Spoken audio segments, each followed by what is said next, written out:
Welcome. In this video, we're diving into the world of append queries to efficiently combine two datasets in Excel. Let's get started. Let's take a look at our training schedule. We currently have instructor codes assigned to courses, but wouldn't it be great to see the instructor names instead? We already have the instructor list on the Instructors tab, but there's a problem. There are two separate lists of instructors. We'll combine these two datasets into a single list of instructors. You might notice that the two datasets are not structured identically.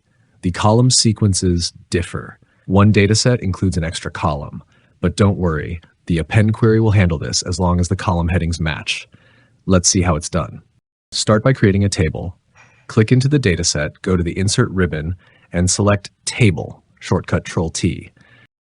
Make sure to check the Table Has Headers option and click OK.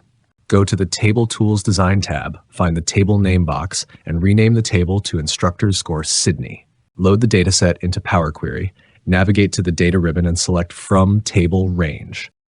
Add a location column in Power Query, go to the Add Column ribbon and click Custom Column. Enter the column name as Location and set its value to Sydney by typing Sydney in double quotes. Click OK.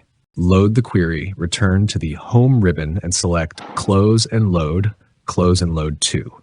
Choose Only Create Connection and click OK. That's it for the Sydney dataset. Let's move on to the other instructors. Repeat the steps.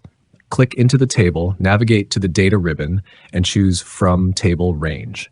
No changes are needed here, so directly close and load touche, and select Only Create Connection again. Now we're ready to combine the datasets.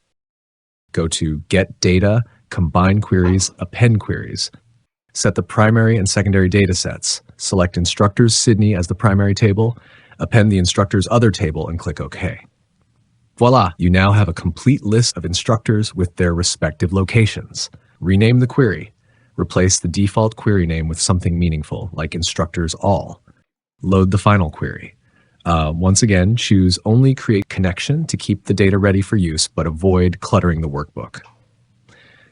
And that's it. We've successfully joined two datasets from within the Excel workbook using an append query. In the next video, we'll show you how to combine more than two datasets, even when pulling data from external sources. Stay tuned for more advanced tips. Thanks for watching.